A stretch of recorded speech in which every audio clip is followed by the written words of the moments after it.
Hi, everyone. My name is Sid. I'm a campus organizer with Forward Montana. And I want to thank you all for making it to the Missoula Municipal Primary Election Candidate Forum tonight. I'm going to talk very briefly about what Forward Montana is and what we do. Forward Montana is a grassroots youth-led civic engagement organization that builds political power with and for young people. Forward Montana believes that young people are not just the leaders of tomorrow, but also of today. When we build political power, whether we're voting, volunteering, or running for office, Montana's politics start to reflect our values: compassion, sustainability, and equity. By breaking down barriers to youth political participation and developing opportunities for youth leadership, Forward Montana mobilizes young people to create lasting change. We'll briefly touch on what is happening with elections this year. Municipal elections are our city elections. This year, our general election is in November 9th, I believe. But this year, we have primary elections as well for our municipals. And those are for the mayor, Ward 2, Ward 3, and Ward 6. Those wards have city councilors. City councilors craft and vote on city policies and budgets to represent the interests of the residents of their wards. They hold the mayor accountable and ensure that Missoula residents' interests are represented. Today, we have city council candidates from Ward 2, 3, and 6 here with us to answer some questions so you can vote with confidence. As y'all sat down today, I'm sure you saw some goodie bags on the chairs. In those are our jargon giraffes and reaction sticks. The reaction sticks have little emojis on them. One of them is one with heart eyes, so if somebody says something you really like, you can put that up and give some feedback to them. The other one is like gritted teeth, so if you really hate something, you can be like, yikes. The other thing is our jargon giraffes. If a candidate says something that's way too wordy and you don't understand it and it feels fake, put up the jargon giraffe and they'll know to explain it in simpler terms. Does anybody need a goodie bag so we can pass it out to you? No? Okay. Cool. I'd like to introduce the Western Region Manager for Forward Montana, who will be asking the questions tonight. Their name is Hannah Gale.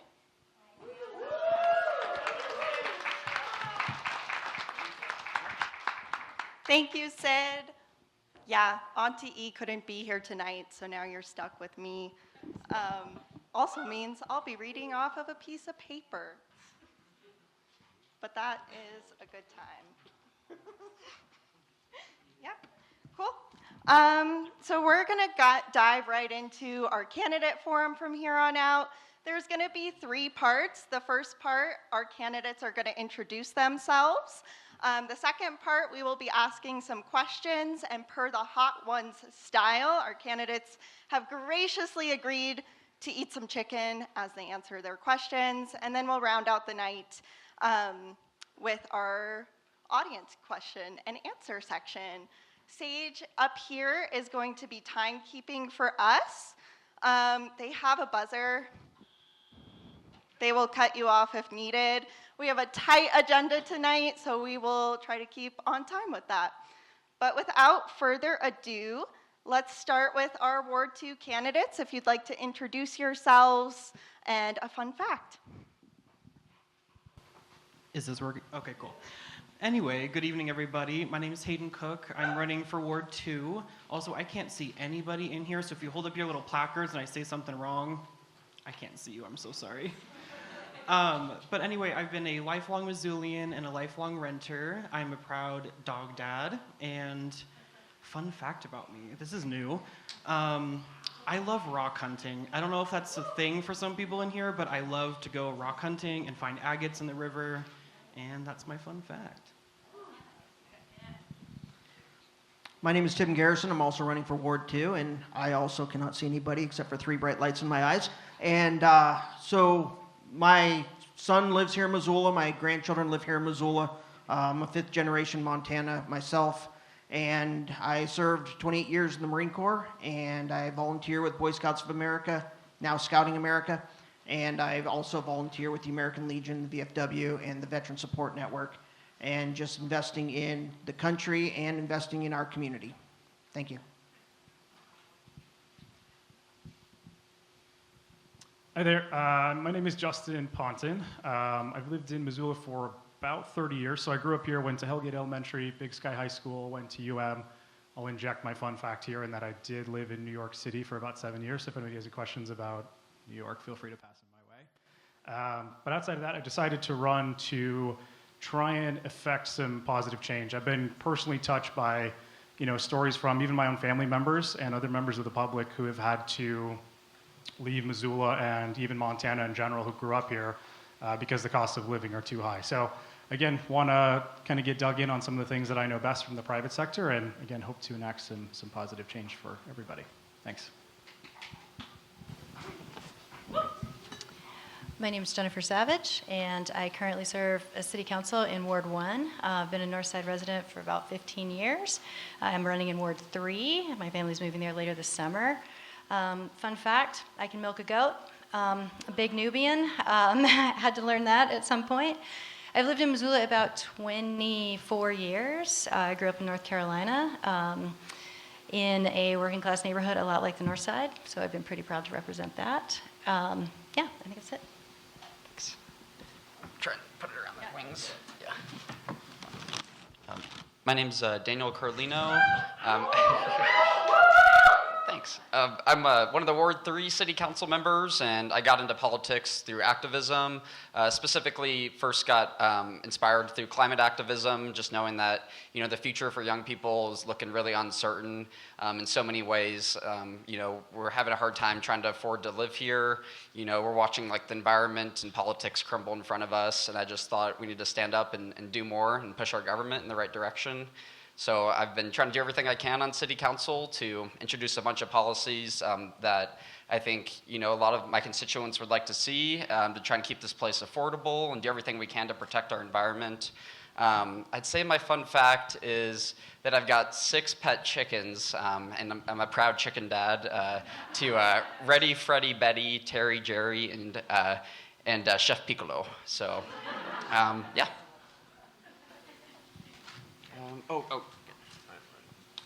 Hello, everybody. My name is David Knutson. You may know me as the Maple Man. I'm the fellow who makes maple syrup here in Missoula. Fun fact here, I've walked every street in Missoula. And in the process of doing that, I've gained tremendous insight into the issues that our community is facing. And so I'm bringing that I want to bring that insight to the City Council, and being a father and a native Montanan, I feel like I could represent everybody well. So thank you so much for everybody who's here today listening to us. Did I miss something? Are we supposed to provide a fun fact? Fun fact. I didn't hear that.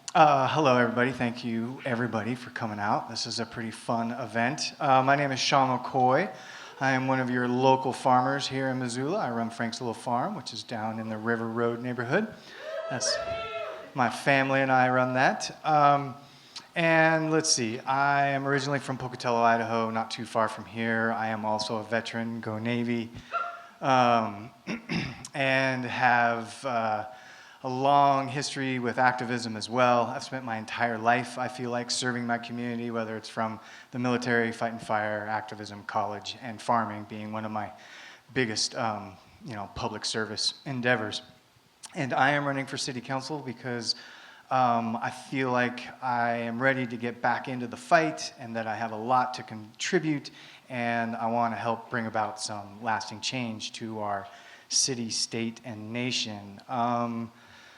Fun fact, I like to jump out of airplanes into forest fires. I loved it. Loved it. Hello, everyone. I'm Sandra Vasica. I'm currently one of the Ward 6 representatives. This is my 6th year on the City Council, and I am up for re-election this year. I'm going to start with my fun fact. About 3 years ago, Paddleheads, the baseball team, put on a survivor show. So I lived in the baseball stadium for 2 nights, 3 days, and did survivor challenges and survived off of only hot dogs and buns, no condiments, and water. And I got second place, which means I didn't win anything. But I didn't get voted off the island, so that was nice. So I do have a husband. We've been married. We just celebrated our 7th year anniversary. And we have 2 children, a 4-year-old boy, and yesterday was her 7-month birthday. Oh, 7 and 7, interesting. Okay. And one of the reasons why I ran for city council in the first place was right after we got married, my husband and I wanted to buy a house, and I went diving into why houses are so expensive. Haha, if only we knew back in 2018. And then I realized about property taxes, and I was wondering why property taxes were so expensive. Again, haha, back in 2018. And I wanted to do something about it, and I'm very proud of my dedication. I still, to this day, my main focus is fiscal conservatism, and that's all I care about. And there we go. I also have some... When are we supposed to eat the chicken? Like while we're doing it? All good questions, and it is time to answer those questions. But thank you so much for those introductions. I learned a lot. I don't know about you all, but now we're really going to dive into it and answer 3 long-form questions. Glad to see y'all can hear the buzzer, but if needed, I will let you know. But we'll start off with question number 1. Which is, how will you prioritize climate-safe policy while maintaining job security and affordability for community members? We'll start with our Ward 2 candidates. Hayden, if you'd like to start us off. Okay, answering first, cool. I kind of blacked out for the question. I was in fear of having to drink the hot sauce. It was climate, safety, all those things. That is very valid. I also black out mid-sentence sometimes. Question number 1, how will you prioritize climate-safe policy while maintaining job security and affordability for community members? And if you would like to eat your sauce before you start, that would be great. Thank you. I'm just going to down it first, Yes. I guess. Yes. I Give it chose up not for to eat Hayden. the wings, but... Oh, one moment. That's the first one? I'm good. I should have answered first. So...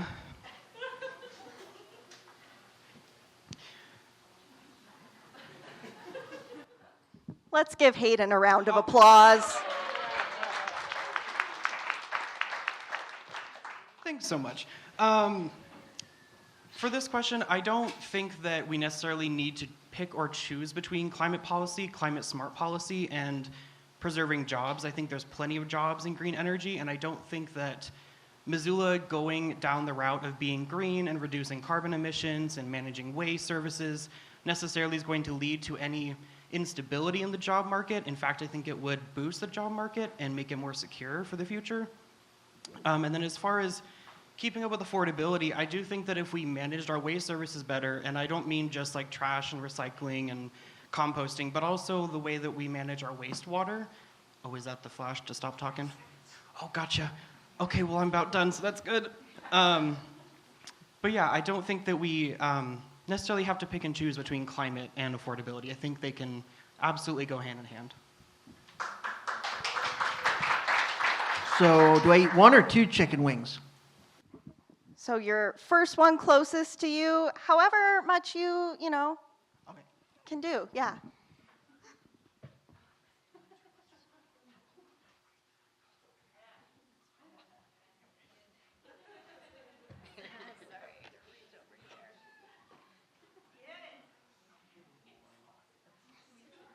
This one must not be too spicy.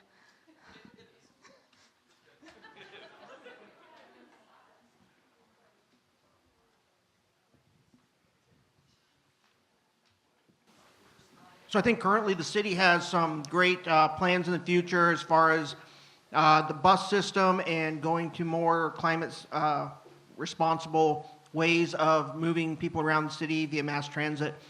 There's been some discussion about rerouting some of the traffic and the bus routes down through the Brook Street corridor. And those are all good things to keep the traffic off the road. I mean, I personally believe that we could utilize much better trains or trolley type systems within Missoula. We have the tracks that are already there that are unused. And I know we've developed a lot of tracks, trails, or rails, trails in those areas.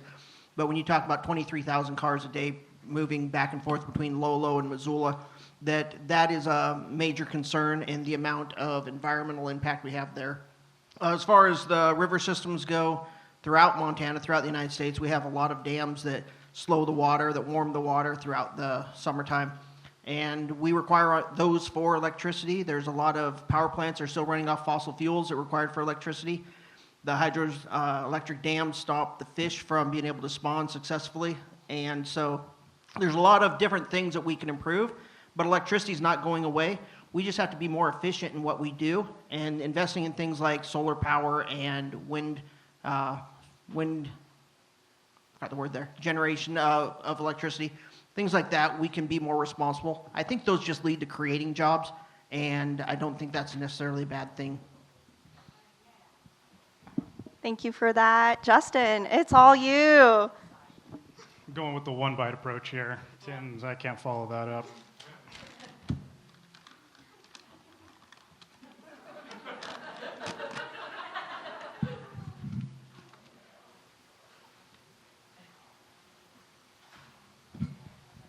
Good spice, good crunch. That's 8.9 out of 10 wing. Specific to this question, I want to start by talking about housing. Nationally, we're 4 million housing units short of like a normally supplied housing market. Here in Missoula, that's anywhere between 1,000 and 2,000 over the last 5-year stretch. Using today's median price of $565,000, which is what a residential property is, and applying like the 28% gross income to mortgage ratio, that means somebody needs to make $141,000 either individually or joint to afford a mortgage today. That needs to come down. So what I think we need to focus on is more development, and I think the way we do that is sort of how we've been doing recently, but continue the push to create more dense urban markets. And these densely packed residential areas can support mixed use for more job creation. They're good hubs for public transportation. They're nice bikeable and walkable cities. And I would say part 2 of this is I think the city can for sure kind of stay within the bounds of what it's capable of and continue to push lobbying efforts at the state and national level in this area. Thank you to our Ward 2 candidates. We'll be moving on to Ward 3. Again, the question is, how will you prioritize climate-safe policy while maintaining job security and affordability for community members? Jennifer, I saw you got a head start on that chicken, so thank you. All right, I got napkins here. Hold, please. I just wanted to say thank you to Forward Montana for giving us the questions ahead of time. So I have notes, so forgive me for reading those, but I'm testing negative, but I did have COVID last week, so I'm just letting you know. So I am the chair. I know you're happy to be sitting beside me. I'm the chair of the Climate and Conservation and Parks Committee on City Council, and so I wanted to talk a little bit about the climate safe policy that we're already pursuing at the city. Currently, the city has 5 staff people who are doing climate work, who are dedicated totally to that work, and that crew has expanded over the last few years, which has been super cool to see. The city's putting resources toward it and want to support it. So currently, we're working on a green power program with Northwestern Energy with the cities of Bozeman and Helena, and Northwestern Energy hasn't been the most linear partner in that process, but we have some tenacious staff folks who keep after it and keep trying to get specifics nailed down so that we can bring a green power program to Missoula and to Montana. We're also working on EV infrastructure. I think I saw Devin here, who works for the city, who's been doing that work for us, also working on electrification, tracking emissions, trying to understand what our zero waste program needs to look like moving forward. So these are the kind of policies that the city is already working toward, and I think we'll continue to keep those as a priority. As the climate crisis continues to get dramatic and urgent, I think we have to be nimble and flexible. Oops, okay. Thank you for that answer. Yeah, Daniel, take it away. Thanks. Yeah. I'm hoping to keep the shirt as this color by the end of the day, if possible. But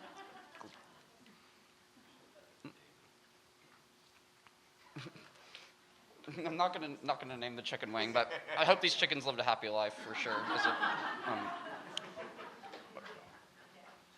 Okay, that was a big bite. 1 second.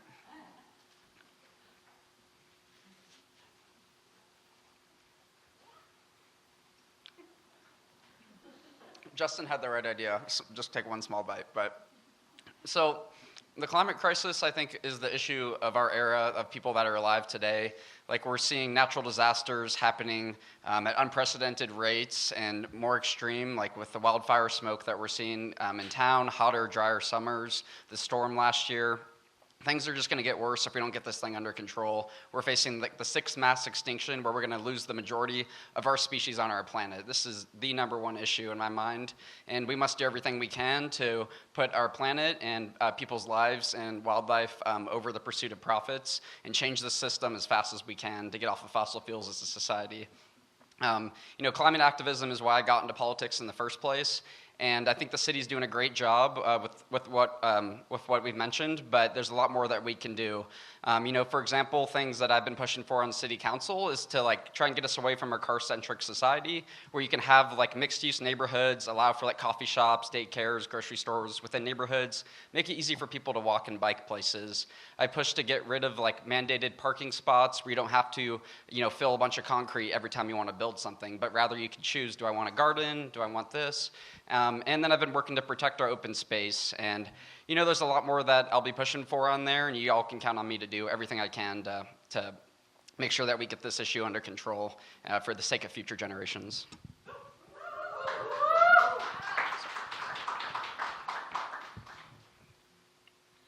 Okay, it's my turn to eat some wings here, so let me take a bite. I'd like to take this moment to shout out M80 Chicken. They don't know we're doing this, but that's where we got the chicken.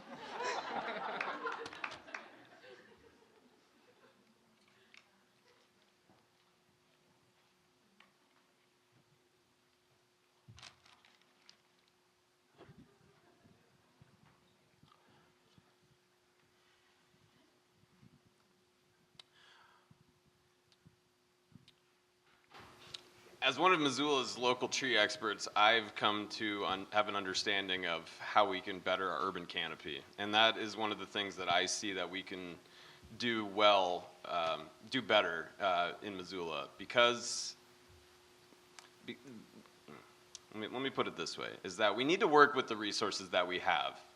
We don't need to reinvent the wheel. We can use what we have to better the climate, and part of that is education. If people have a better understanding and are empowered to make the right choices, then we can move forward on a better path. And in terms of employment and keeping people engaged in the community, I think that keeping the public transportation moving efficiently and encouraging people with incentives to use the bus system, to walk, to use alternative transportation, as was noted in a Missoulian article this morning. I think those are all important things that people can use and that the community can benefit from. So.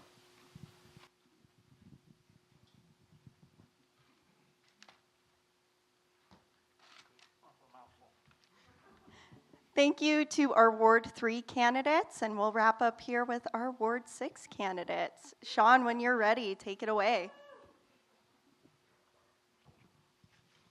I got chew here. Apologies.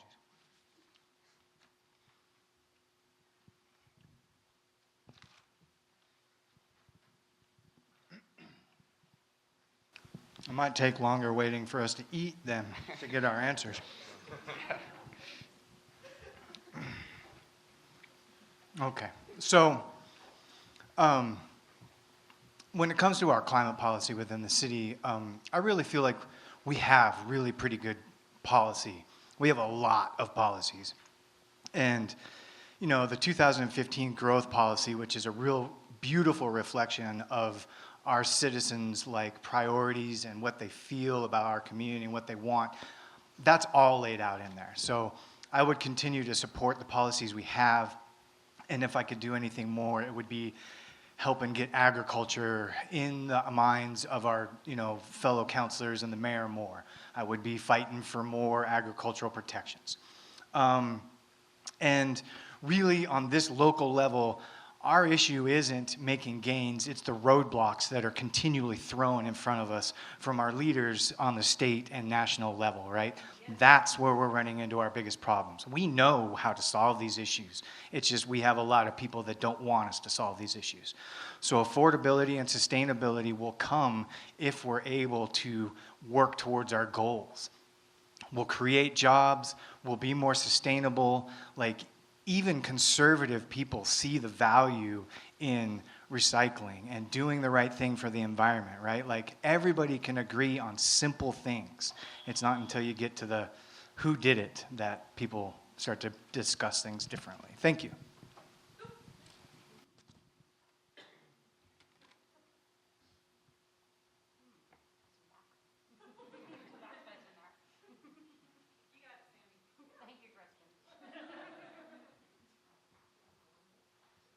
Yeah, they made the vegan run this, so I'm sorry. I haven't tried the chicken.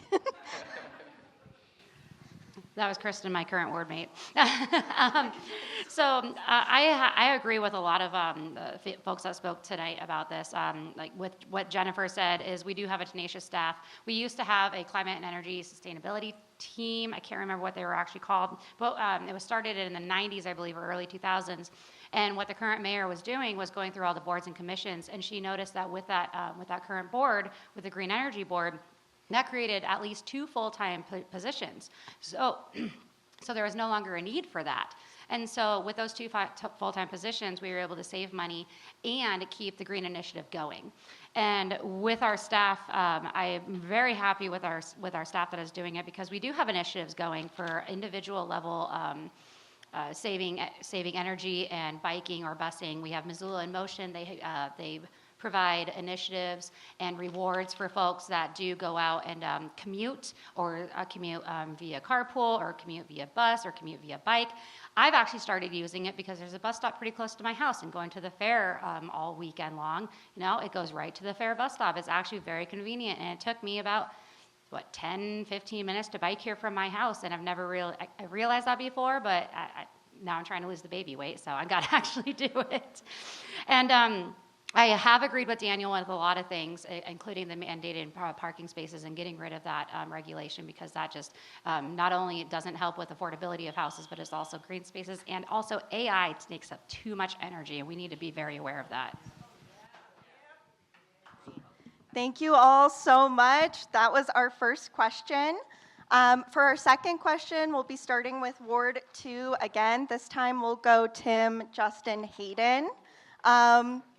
No worries. And if y'all want to start eating the chicken as the person in front of you is answering the question, that also works for us. The second question is 2 parts. The first part is, if elected, will you support the tenants' right to counsel that advocates for working class people maintaining housing stability? So that's part 1. Part 2, in what other ways will you champion working class people's ability to get into and maintain affordable housing? Did I read that too quick? I can do it again. Okay. Tim is ready. Got a little hotter that time. I'm not sure. So the first part of the question again, I know it's very long to read, sorry. I know. If elected, will you support the tenants' right to counsel that advocates for working class people maintaining housing stability? Yeah, the quick answer there is yes, I do support that. Some of the things we run into, and even like I said, my son here lives here in Missoula, is he never knows what his price on his lease is going to be the next year. And a lot of people in Missoula are living in that same situation. There's somebody looking for a house that's not available, and somebody else that can no longer afford it. And in some situations, people are being bumped out of housing because they can't afford it, and there's somebody else who can that's moving right into there. So there's a lack of availability, there's a lack of affordability, and they compound on each other. As far as affordable housing, and I know I've said this a lot of times in the last couple of years, but affordable housing has to come from excess housing. It has to have a surplus somewhere, and we have to build to that. We have to have it sort of fast-tracked so that the contractors can get the building started. You can't plan as a contractor how much a building's going to cost if you have to wait 6 or 9 months for it to get approved before you can start building. The cost of lumber changes too quickly. Additionally, the affordability of the housing is, the availability is something we're doing a lot of infill right now, and that's great, but infill can't be the only solution. And we do have to, and it's not a bad word, we just have to look at urban sprawl, and this city is going to grow. It's going to expand, and we're going to have to look at accession of new property on the outskirts of the city. And that's how the city grows. The population of the world is not getting any smaller. And we have to be able to develop infrastructure, and there's HUD funding available to support that infrastructure and expansion where those infrastructure doesn't currently exist. For those wondering, that's a 9.1 chicken wing. Daniel's going to like it. It's definitely a little bit hotter. In reading this question from earlier in the week, I'm an absolute supporter of people having the ability to hire attorneys to represent them in court. I think where there might be a bit of a disconnect here is that I haven't seen a proposal, and if that's my lack of research, I apologize, I'm all ears, but I haven't seen a proposal on where this, right to an eviction attorney is coming from. And that's my biggest concern on, as it pertains to this particular question. I think as far as the affordability component goes, I think see above my first question. We simply need more housing, and it's not a small amount. It's in the thousands. So we need to really focus on that and focus on development that provides more units below what the current, median home price is, so that there's more options for, first-time buyers. And, as I mentioned this before, that just creates a domino effect. People that are in their first home can move into their second home, which frees up the first one for the next group. So those are my thoughts there. Well, thank you. And Hayden, if you'd like to finish us out for Ward 2. Yeah, I know. You don't have to do the whole thing either.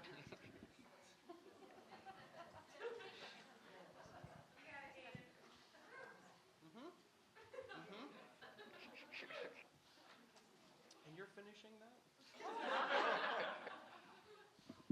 I have more milk if anyone wants it. Thankfully, there's a second glass. Okay, the first part of the question was right to council. The second part was... Yes, thank you. First part, if elected, will you support the tenants' right to counsel? And the second part is, in what other ways will you champion working classes people? Oh man, that sentence is hard for me. Ability to get into and maintain affordable housing. Gotcha. Okay. Ironically, that one was a lot easier than the first one. Yes, I do support right to counsel. A good example of where it would be really good to have that right now is for the Travoy Tenants Union. Those folks desperately need representation legally for what their landlord is asking for.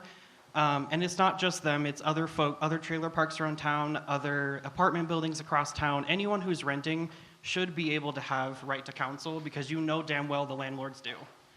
And as far as helping folks, working class people, stay in stable housing, I would like to propose that any development, may it be condos or apartments or single-family homes, anything that the city puts funding towards, we should immediately establish tenants' rights for them, because that is the only way that as a municipality we can ensure tenants' rights are stable here. Otherwise, it's up to the state. So that was the way that I would like to keep them where they're at. Thank you. Ward 2. Ward 3, this time we'll start with Daniel, go on to David, and finish up with Jennifer. Do you want me to read the question again while you... Sure. Yeah, excellent. If elected, will you support the tenants' right to counsel that advocates for working class people? And part 2, in what other ways will you champion working class people's ability to get into and maintain affordable housing? Yeah, thanks for the question. Absolutely, yes. I support the tenants' right to counsel, and I appreciate the Missoula Tenants Union for bringing that idea forward in our community, and also the work that the Bozeman Tenants Union has been doing with their local government. And I also support funding from the city for this. Like when it comes to things like this, most of the city council agrees. When it comes to funding things like this, we don't always like get it through. So I definitely support funding for it as well. There's a lot that we need to do to make sure that renters in our town are not afraid of where they're going to live next month, and that everybody has has an affordable place to live in Missoula. And you know, I support things like changing our zoning and building codes to make it to where we have an abundance of housing. Whenever we have like city-owned land, before we sell that off, we need to be working into doing community land trusts, ensuring that we have below market rate housing. And every time our tax dollars are used towards a housing project, we need to require affordability for part of those units. And you know, I also support the housing is a human right. I believe that truly. And you know, after the Trump-appointed Supreme Court overturned protections of Martin v. Boise, before you couldn't give people fines or criminal charges that didn't have a place to sleep at night. And as soon as that got overturned, our city council gave people fines and then criminal charges, and I disagree with that. And I also fought to keep the Johnson Street shelter open or get a new site before that closed. So I'm happy to be a minority voice on city council to stand up for housing as a human right. Thank you. Yes, David, if you are ready, take it away. Thank you. I got a head start there, so I'm ready to answer it. Yeah, we all need housing. We all need a safe place, you know, where we can be out of the elements, where we can protect our family, where we can succeed. You know, it is a struggle for people that are even employed and in housing to stay in their housing, and we need to think outside of the box. Everything that we have in place is doing a sufficient job, but we need to be doing better. And I believe that there is room for private donations into the Affordable Housing Trust Fund. I think that we need to incentivize landlords to do better for their tenants. There's no reason that people can't be building equity while renting. You know, there's no reason that people should be lifelong renters and getting nothing out of it. You know, there's this huge divide between people who own houses and people who need houses. And that is one of the biggest things that I saw walking around in this community, is that there are, not naming anywhere specific, but there are areas of town that are absolutely run down and people are just barely hanging on. And and people are responsible for those houses, and they're not taking care of the houses and the people within them. And I would like to see Missoula and the city council do as much as we can to be able to protect people and keep them healthy, because that is one of the biggest issues that this community is facing. All right, Jennifer, finish us out for Ward 3. Thank you. All right, yes, I do support right to counsel. I think it's been proven time and time again that when people have legal representation, that they can avoid big disruptions in their life, including job loss and houselessness and all the things that come when you are facing eviction. And it does slightly help level the playing field when you're going up against a big property manager that is going to be well attorneyed and well resourced. I also support things like, you know, Jonathan Carlin's bill from the state legislature this year, which was return-in application fees if you are not the successful renter. I agree that we should be incentivizing landlords. I think we should also be educating landlords into how to be better landlords. I think that that's something, particularly with small sort of mom-pop landlords, totally gets lost. And in terms of the question about, like, you know, what else can we be doing? I think also just supporting and working with partners to create more affordable housing. We've done that with the Rivera project on Scott Street. We've done it with Community Land Trust, with the Wolf Street Apartments. And I think that both of those projects will be permanently affordable in a neighborhood that needs it, and I certainly support that. Thank you to our Ward 3 candidates. We'll be finishing up today with Ward 6. Sandra, if you would like to start this time, you are ready. Take it away. Thank you. I just ate those wings, and okay, it's a little more heated. And also, I got to say that I'm loving the clapping and like the emoji things, because most forums, and especially at City Council, you're not allowed to show emotion, and I really like this, so that's nice. So getting back to I don't know how I'm going to do with 3. So I am a renter. I have been in the same place. Thankfully, I have a great relationship with my landlord, and I've been there for, this will be my 10th year there. I have gotten engaged there. I've gotten married, not there, but been married, and then we have our 2 kids. It's a 2-bedroom. So I have to shove my 2 kids in the same room. And so I understand the struggle that it is to be a renter. And when I was, so in 2019, when I was 28, I went to the Citizens Law Academy that the U of M put on. And I learned a lot of things about different aspects of the law. And I learned a lot of things about renters' law. I guess a very minute version of it. But it turns out, if anything hasn't changed, then it turns out that renters do have a lot of rights. We just don't know about them. So I think that we should absolutely help provide knowledge for all the renters in our community. Get into and maintain affordable housing. I was very happy to be invited, and I did attend I was invited to be on the Governor's Property Tax Task Force in Helena last year. So I helped develop a lot of legislative bills that were going to go through the legislature to help reduce property taxes. And all the ones that we came up with in the Property Tax Task Force did not pass. One of the majority of them were levies, making sure that we have to vote on them every 10 years, or making sure that there's a majority vote of the actual registered voters for them to pass. And I think that that was very important that they didn't pass, and I also want to streamline permitting and zoning reforms. Thank you. And on to you, Sean. Whew. I started early when you were talking, forgetting that I had to go to Jennifer. And then I had to eat again. I don't know if I can talk, which is not a problem I normally have. Okay. The answer to the first question is 110%. I will give everything I can to advocate for renters. I've been a renter. I was a renter in this town as a college student. I don't understand how college students are doing it now. And as we've seen in our past, there can be a predatory side to being a landlord. Not every landlord, granted, Jennifer mentioned small people. There's a lot of great landlords in the world, right? There's a lot of great business owners, but there's also some people that are predatory, and we have to protect people from predatory, manipulation. So I 100% support that. And when it comes sweating, when it comes to affordability for working class people, one of the things that I will advocate and try for is there's some pathways and some opportunities for studies and knowledge that are being missed. So I want to bridge gaps. I want to bridge the gaps between our private sector and our public sector where there's information, that's being missed. I want to get those bridges gaps so that we can work on creating more affordable housing. Yes, we need to build, but we can't build our way out of this, so we've got to take it smartly. Thank you all. Before we move on to our last question and our spiciest chicken, let's all give our candidates one more round of applause.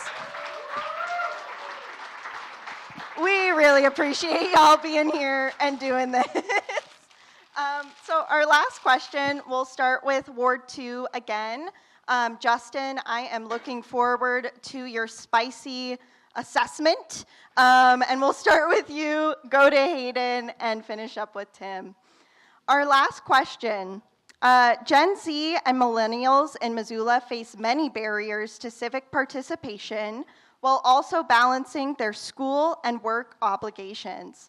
For example, public comment has been moved to the end of city council meetings, causing young people's opinions and input to be drastically reduced.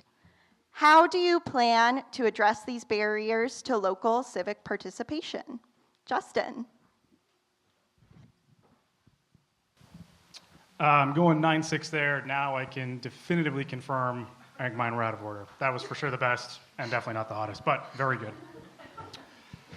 Yeah, I mean, in the last 10 years in the private sector, I've managed big teams, small teams, and I think, one of the things that makes an effective leader is just somebody who's accountable and available. And if I were to be elected, I would look to, apply those same characteristics to a city council seat. The public comment being moved to the end of meetings, I've heard mixed things. So I'm out knocking doors, meeting constituents. I've heard folks say that it's better for them if it's at the end. I've heard folks say it's better for them if it's at the beginning. So it is very tough to say which is going to be better in the long run, in my opinion. So specific to what I can control or would be able to control, I would be available and accountable for my decisions and would welcome anybody reaching out anytime for an open and honest discussion and dialogue. And I think that's one way to kind of perpetuate a little bit better engagement amongst voters and constituents. So that's what I'd be looking to do. Thank you, Justin. And over to you, Hayden. I'm glad you liked that. That was absolutely the hottest.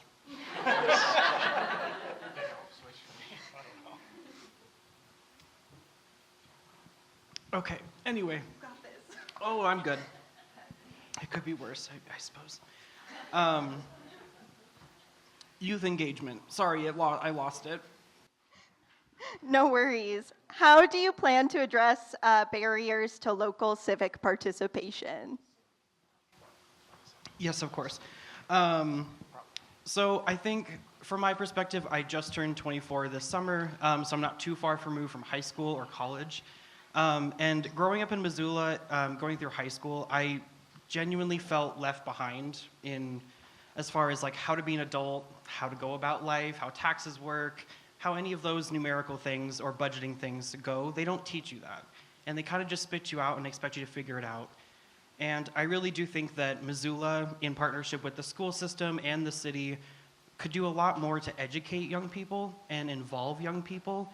And I really do think that Missoula would do good with a youth council, and that would be high school students that would be an advisory board for city council, and they would go in front of city council and express how it feels to be a student in Missoula.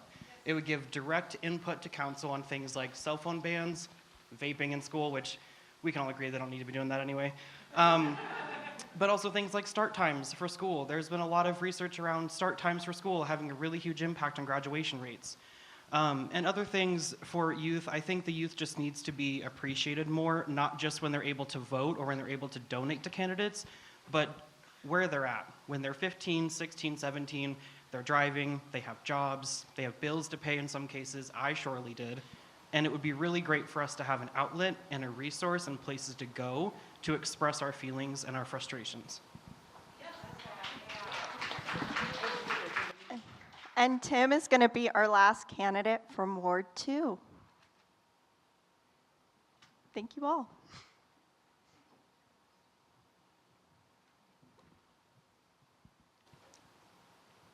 So, as far as the open comments, the open session at our current city council meetings, it's going to be the people on this table here tonight that are going to make those decisions. A lot of it's going to be made in the meetings, and we're going to have those discussions. And I personally think that you should have the open comments at the beginning of the meeting. It should be something that's open to the public and not a requirement for the public to wait through all the business to get to the point where they get to finally speak. Yes. Yeah. We were at, in 2022, the Grant Creek communications up there with adding more houses up in that area. And those meetings went on until, if my memory is correct, well after midnight. So we can't hold off the public comment because there's business to be done, but at the same time, we do understand there is business to be done. And as a city council member, we have to be ready to show up, listen to those public comments, and then stay late and get business done as well. We can't just go in there and say, hey, this is a part-time job, my 3-4 hours is done. So beyond that, youth engagement. Earlier today, I was at an American Legion meeting in which I was the youngest person in the room, and tonight I think I'm just about the oldest person in the room. Full swing there. I also volunteer with Girl Scouts USA and Scouting America. We are at the American Legion level, we're trying to get those 25-year-olds that are coming out of the military and coming home to Montana, trying to make sure they have a place to come home to. And the same thing with Scouts, we're trying to engage them in making sure that they're learning about politics. Part of the Scout Oath is a duty to their country. And I think I'm done. Sorry. No, sorry. We're just trying to stay on time. But thank you. We'll move on to Ward 3. We'll start with David, then go to Jennifer, and end with Daniel. Again, Gen Z and millennials in Missoula face many barriers to civic participation while also balancing their school and work obligations. For example, public comment has been moved to the end of city council meetings, causing young people's opinions and input to be drastically reduced. So the question is, how do you plan to address these barriers to local civic participation? David, if you would like to get us started. Well, I first got to give an update on the wings. So number 3 was the most mild. I don't know if they had them switched up on purpose, but that was a pleasant surprise. So. Just to clarify from question 2, I will absolutely support the tenants' right to counsel. I realized after I'd finished up that I didn't say that, so I just want to clarify that note. I believe that the public comment is very important, and I understand why it might have been moved to the end. And for some people, that might actually work. Maybe they can't get to the beginning of the meeting. If there's some way that you could structure it where there's a time period in the beginning, the middle, and the end, or some combination of those that gives flexibility, people time, and input to chime in, I think that could work well. In terms of engaging youth and trying to get people civically engaged, I think from being an educator in the community, I believe education is first and foremost like the primary thing that we can get to inspire people. If we give people the option and they have an understanding that they are able to engage in the community, I think they will. But I think a lot of people don't realize that there are outlets or feel like their voice is important. So I think that is one of the biggest things that we can do to help the youth get engaged, as well as encouraging young people to think about voting, even if they're not of voting age. So. Thank you. We'll pass it over to Jennifer. Okay. Sorry, I thought Daniel was next. I'm sorry. Oh, that's okay. You got this. Yeah, thanks. So just a little bit of background. In my early career, I was a reporter and a copy editor for news outlets in North Carolina, and I firmly believe in the First Amendment. I firmly believe in sunshine laws, transparency, all of those things. I would move public comment back to the beginning of the meeting. I agree that we may need to do some sort of limit the time for a second, and then you can still comment after each motion. That is one thing that Missoula does that other cities don't do. Every single agenda item can have public comment. Some people allow you to have 3 minutes, and that's your shot for the night. But I would move it back to the beginning, and then I would also have time at the end in case we needed extra time for that. In terms of engaging youth, I think the city actually has a long way to go in terms of engaging anybody. That's my sense of it. I live with 2 Gen Z kids, and 17 and 19, and I see how hard they're working, how much they're hustling. I got one kid who's got 3 jobs, she's got one on her phone, she's got one where she's out teaching kids how to play hockey, and she's got another one that she actually has to show up to and be on time. And she's trying to save money for college. So I get it, and I think it is hard for, also in the noise, to have meaningful engagement, and so I would support moving public comment back up. Cool. And then Daniel for Ward 3. Thanks. I guess to start with the public comment question, when I first got on city council, we saw way more people come to comment at city council, and lately it's been often an empty room with just council members and police officers, and there's no public. And it's really disappointing because the government works best when people are participating, and I think the government only moves as fast as people make us move on issues. People used to be able to show up at 6 p.m., say whatever they need to say to their local government. Now they have to wait till 9, 10, 11, 12, at night, and they just often leave or, give up on that. And I think, for engagement, I try to, go to as many events as I can in town. People can always reach out to me, and I'm happy to go on a walk or coffee together. And I try to not just use social media and things during campaigning, but use it year round to let people know what's going on, what I'm working on. And I think, one of the most important things is that, young people looking at politics, we feel pessimistic. I don't want to pick between the better of 2 evils. I want to pick for something worth fighting for. And I think, our city council needs to give young people something to look forward to, a brighter future and something worth fighting for. And then I think we'll be able to help meet people where they're at and try to, get them inspired and get people to want to participate and feel like their voice can be heard there. Thank you to our Ward 3 candidates. Sean in Ward 6, if you would like to start us off. I'll try. I don't know who did you pay somebody? My number 3 was not cooler. Okay. As far as civic engagement goes and the new public comment on city council, I understand why we did it. I saw the attempt and the effort, but it's clear that we need to roll that back and go to back where we were.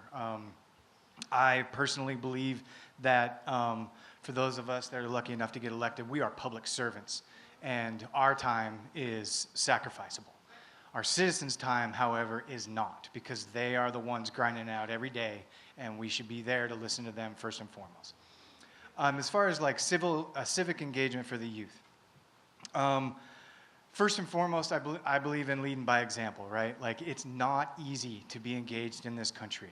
Disenfranchisement is real. I experienced it myself, right? I didn't vote in my first election until I was like 25. So I really believe in getting out there. One of the things I think city council members need to do a lot more is engage like the mayor does. Speaking in front of classes, going to the high schools, making club meetings, whatever it is you can do to inspire the youth. I also just think helping with education so that they understand what can be done, and just encouraging them to fight. Like, we need our youth vote more than we've ever needed it before, right? Like, never mind. We need our youth vote. Thank you, Sean. Take it away, Sandra. Thank you. Either I'm completely numb or that wasn't as bad as I thought it was going to be. But yeah, I agree. Speaking with classes, I speak to a Hellgate class every year, and in fact, Daniel has helped me in the past, and even Jennifer has helped me in the past at speaking to this Hellgate class. And we just try to get them involved in, it was actually the teacher that reached out to me one year, and then ever since then I started talking to them every year. I brought them a box of constitutions that I got from Helena when I was on the property tax task force, and only like 4 people grabbed constitutions, even though I had 20. So that was a little saddening, but at least 4 of them grabbed them. So that was nice. I also find it fascinating that Daniel and I agree on weird things, and that's why I don't like labels because on political parties, because we are so frustrated about a lot of the rules. And he and Kristen and Bob and I, we have formed this weird little coalition, which is strange. I never saw that one coming. And I was extremely frustrated with Rule 4, extremely frustrated with public comment at the end instead of the beginning, because when I was 8 months pregnant, in this last December, we had a meeting go until 4 a.m., and I couldn't have any Red Bull. I could only have like 1.5 cups of coffee, and I still made it work. And I think that is our job, like Sean said, that is our job. And I also wanted to say that, what did I want to say? Oh, we have hybrid options. COVID, it was a terrible thing, but it also provided some options of hybrid options, so that really does help, and especially with me having my baby, so thank you. Again, huge thank you to our candidates.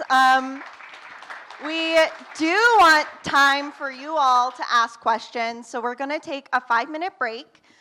You should have pens and pieces of paper in your goodie bags, but Sage up at the timekeeper's table has some extras if you would like. Please remember to keep your questions respectful. We'll try to get to as many as we can, but for time, we won't be able to get to all of them. So when 5 minutes is up or you have your question ready, please feel free to bring it and put it in that orange Halloween bucket up front, or raise it up and one of us will come and collect it from you. If y'all have any chicken you wanted to finish, please feel free. If it's okay, I would like to start with Ward 6 and maybe go this way. Yeah? Yeah? Okay. Our first audience question, which each candidate will have a minute and a half to answer, as Missoula is one of the most diverse cities in Montana. Oh no. With a fear of, yeah, can you read this handwriting? You go for it.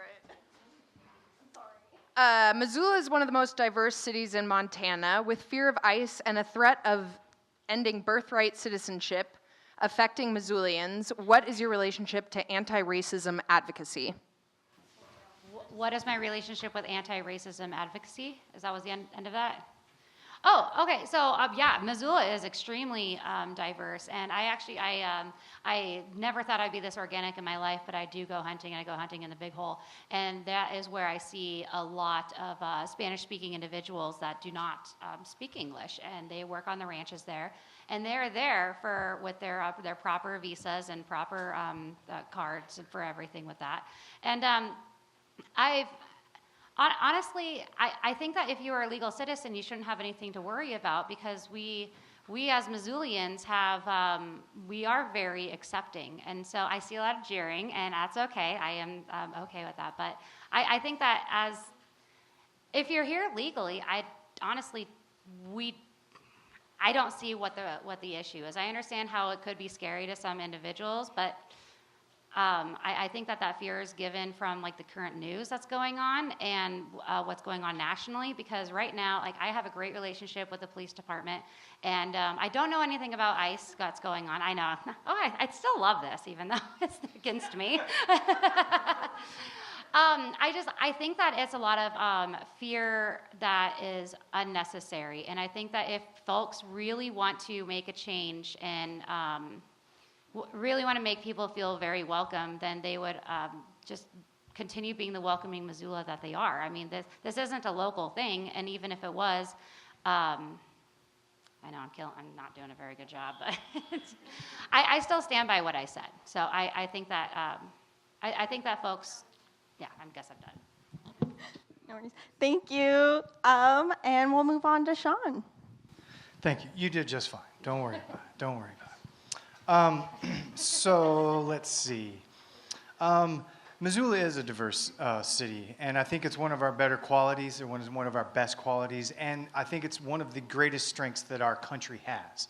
We did not become a great nation through a minority. We came to where we are today through our diversity, and that's what we need to lean back into and remind people that it's through diversity that we've made so many strides to make things more fair, right? Make things better, more accessible to everybody. And the system's still not great, right? It's still got lots of issues. We see them playing out every day. And I think, let me see, I'm kind of forgetting on some of the question. I think locally, as a city council member, my advocacy would be the same thing, just no tolerance for prejudice or racism or anything on the city level. We can't tolerate it. We can't begin to tolerate it in our local communities. And we also need to bridge the gaps and help other folks that share our convictions get that out there, because even our conservative friends and neighbors still believe in due process and the rights that come within due process, right? Everybody in this country is entitled to due process. It's in the Constitution. Lawyers might read it a different way, but that's in the Constitution. All right, we'll move on to Ward 3. Thank you, Ward 6. David, do you want to start? Could I just ask you to read the question again so I make sure I'm answering Yes. it appropriately? Missoula is one of the most diverse cities in Montana, with fear of ICE and threat of ending birthright citizenship affecting Missoulians. What is your relationship to anti-racism advocacy? What is my relationship to anti-racism advocacy? Well, as a member of the Jewish community, I have kind of an insight of what it is to be a minority. Yes, I'm a white male, and I understand that I'm privileged, and it is scary for the minorities that are here in the community. I'm quite active on the Reddit sub, and there is talk in Lolo of ICE officials driving around. I don't know if they've actively been harassing people, but it is a threat now in our community. I honestly thought we would be insulated just like we are from most of national politics, but we're not, and I fear for the people that are here legally or illegally. You shouldn't be afraid to be a member of the community regardless of what you look like and what you represent. How we protect that, I'm not quite sure, but we just need to keep fighting the fight and making sure that we are there for the people that need it most? Yeah, it's really scary seeing what's going on in the federal government. They're cutting social services and adding more and more money towards things like ICE that are just working against human rights. And I think we need to remember that we're living on stolen indigenous lands. And who are we as a government to decide who belongs here and doesn't? Like, everybody should have human rights. And we need to do more to protect like the most vulnerable in our community, including like immigrants, and they make up like a really important part of Missoula, and I'm glad that we can welcome more of them here in the future. I know in the past ICE has coordinated with like the county government here on things, and I absolutely don't think the city government should coordinate with them at all, whether it's like our police department or city council voting on things. I'll stand up for everybody's rights. I don't no matter where they're from. I try to do what I can, like as an activist, to participate in protests or be involved with anything that we can do to ensure that that we stand up for people of all different races in Missoula, and we must make it like a more welcoming community in the future. There's a lot more work to do, but I'm proud of like the community we have right now. Yes.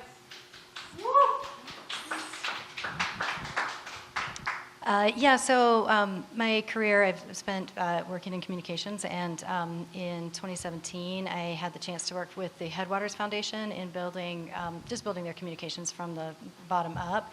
It was a new foundation, had a lot of money to work in the 13 counties in western Montana. Part of that was an anti-racist platform. I worked for a woman of color who moved here from California, and we were very clear that what we were doing with this money had to work for the most vulnerable among us.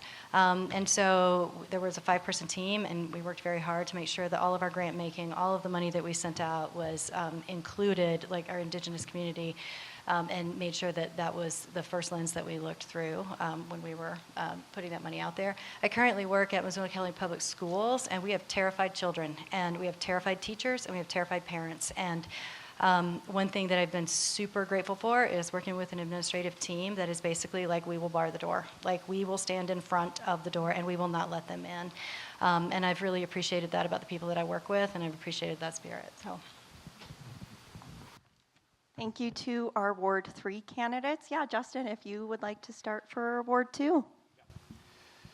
Yeah, so I also am very proud of the culture that Missoula has and offers, and I think we need to continue to celebrate that here locally. And I think just globally, there's absolutely no place for any racism, full stop. I see what's happening at a national level, and as somebody mentioned, we're not insulated from that. And I think the way that ICE has been conducting itself and the way we've reallocated funds to that program is pretty deplorable.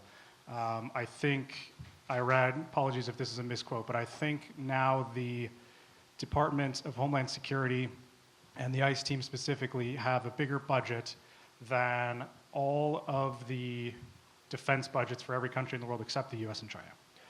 So we need to, truly deplorable. And I think the way that folks are being treated and not being given due process is absolutely despicable. So I think we need to do what we can do here locally, not coordinate with a group like that, behaving like that, and continue to work with our federal delegation to, push these efforts at the national level to just change the behavior. It's absolutely ridiculous, I think. Yes, I studied diversity and stratification, racial diversity at University of Idaho, and in the Marine Corps, I worked equal opportunity for several years, and done a lot of investigation. You want to go in the military, that's going to be your best diversity, like your cut out pie shapes of every diversity in the United States and how it reflects. And come to Missoula, I see the same thing. And when I was growing up in the 80s, a lot of it was talk about a giant melting pot. But if you have that giant melting pot and you try to stir it too much, you start to strip people's culture from them. And I think that having diversity and having culture brings a great sense to Missoula.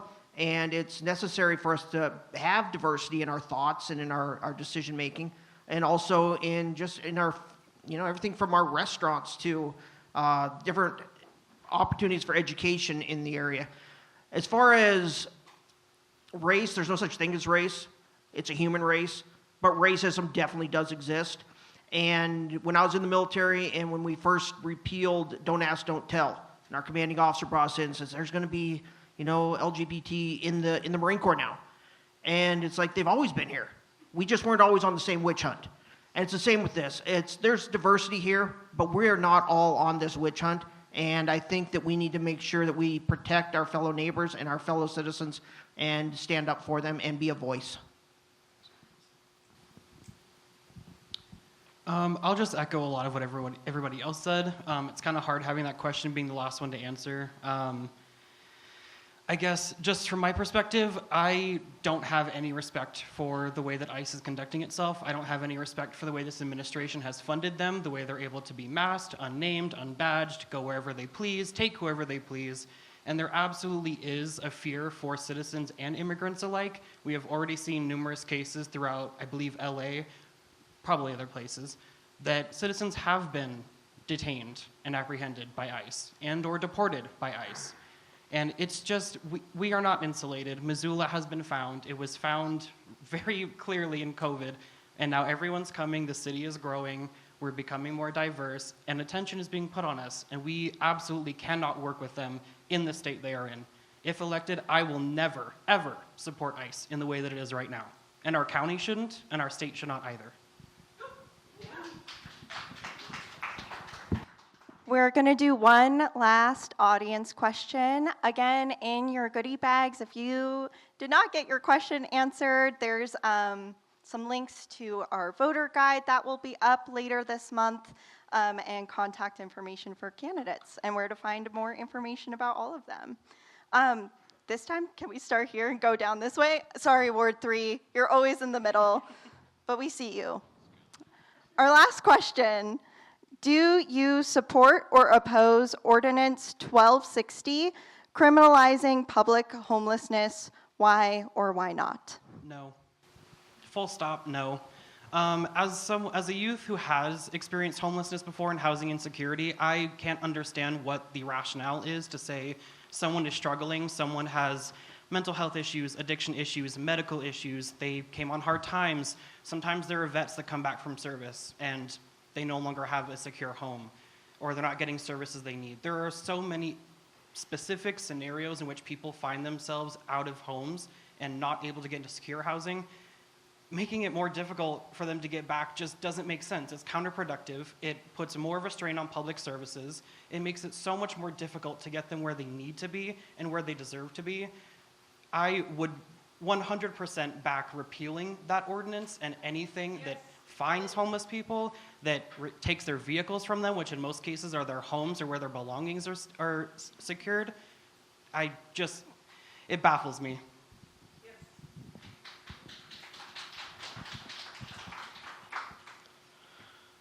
So right now what we're looking at is there's a registration process throughout the city, and I believe it's every 1.5 blocks you can have a house or have a car that somebody's living in. But yeah, criminalizing public homelessness is crazy. I've never heard of that before until it came up here in Missoula. I'm sure it exists in other places, but the point is that they are homeless and they are already hurting, and we have to have empathy for them and we have to support them. And it's not for us to have necessarily a solution, but this doesn't solve anything. This creates a lot more separation from them, and it's not helping them at all. And I'm not sure if you can't afford a house, you can't afford a place to stay, how are you going to afford to pay a fine? As far as public homelessness, it is an issue, and we do need to work towards assisting them in getting homelessness, and some are going to be shelter resistant, and we understand that population as well. But for the most part, we can support these individuals, and we can put forth effort to do that as a community. And working with those other community centers that are already out there, working with the POV, working with the YWCA, and working with the churches that have organizations there to help people get off the streets, we can work with them. We can't do it all ourselves, and to do it all ourselves would take away from the mission that those other organizations are already working on. But I think that we can work with those organizations, and criminalizing public homelessness is not the right answer.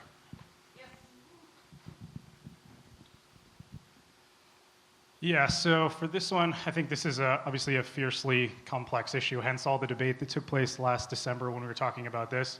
I don't think 1260, is the answer at the end of the day, long term. I think we need to really just invest all of the resources we can into getting people into housing permanently. That's how you make true impact here. So I think that's a number of different things. It's, leaning on the support system that we already have in place. And it's, again, I'm going to keep going back to it's the first thing I mentioned because it's what I hear is top of mind for most folks. It's developing more housing and developing more permanently affordable housing using things like the Affordable Housing Trust Fund and a few other vehicles we have to get things like that done. But I think that's the long-term approach that we see the most gain to be had out of as opposed to 1260.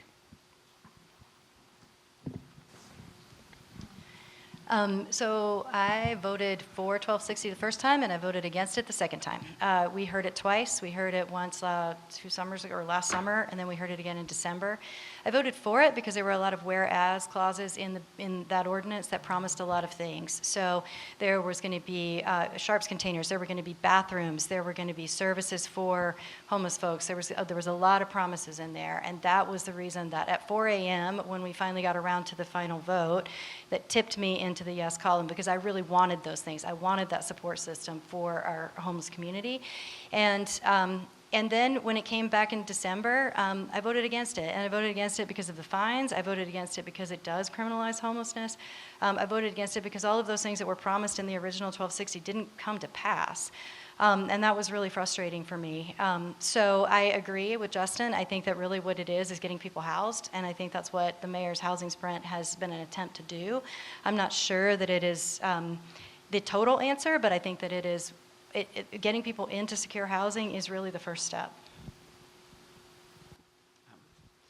Yeah, you can't criminalize people out of homelessness, and the answer is housing them instead and providing resources. And when this came up in front of City Council, it was right after the Supreme Court overturned protections against cruel and unusual punishment that people that are experiencing homelessness in Missoula had before. And as soon as the Supreme Court overturned that, then they imposed fines. That was the first vote. And then the second vote later on was to also add misdemeanor criminal charges. This is the complete wrong direction. We could be spending money helping people get out of homelessness, helping them get the help that they truly need, rather than pushing them while they're down. I think part of the government's job is to take care of the most vulnerable. I'd like to live in a society, and I know we can afford it in our country, where housing is a human right, access to water, food, healthcare should all be human rights, and I'll keep pushing for that. And just to make it even worse, after the city council did pass that, then we closed the biggest shelter in town, emergency shelter at Johnson Street, without an alternative option. I had a resolution 3 years ago to find a new site before that one closed, and then tried again this year. And we saw this coming for years down the road, and the city council decided that they did not want to fund that thing. We need to fund a shelter and give people places to stay. And instead, they funded many more employees and many more resources towards criminalizing homelessness. And it's a clear distinction between me and other council members is that I believe in resources and funding them, not putting more towards pushing people while they're down. I'm absolutely against criminalizing people who don't have a house, okay? We all need a safe place to live. I've said this before. One of the things that I gained a greater understanding of walking every street in Missoula is what the needs are directly of the people living on the street. And that's one of the biggest things I think that we are missing, is we're assuming the needs of the people. Whenever I talked with somebody on the street, each one of them had a different answer for what they wanted to say to a public official. Every one of them had a different priority that they needed to get back on their feet. So the first thing is we need to engage with the community out there that we're assuming we know what's best for them.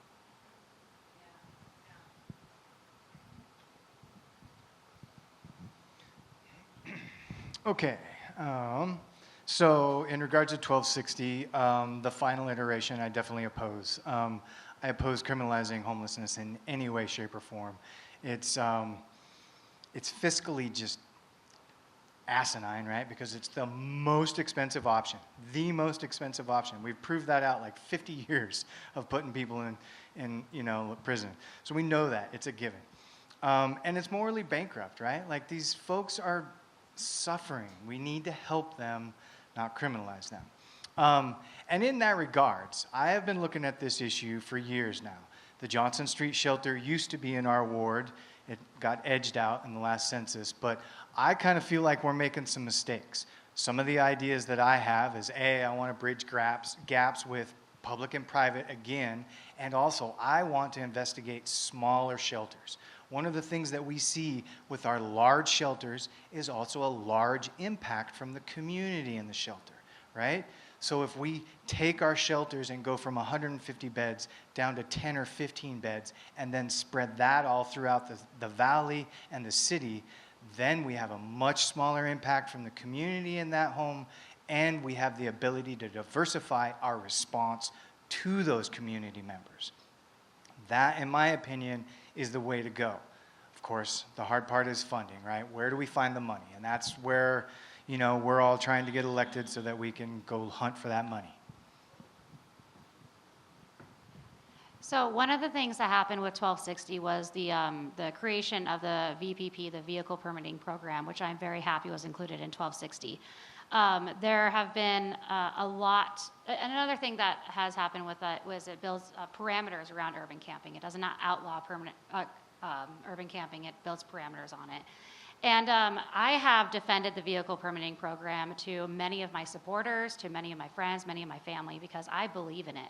And before the vehicle permitting program, you could only park your vehicle, whether it be a camper or a car, even if you're living in it or not, for 72 hours, and then you have to move it.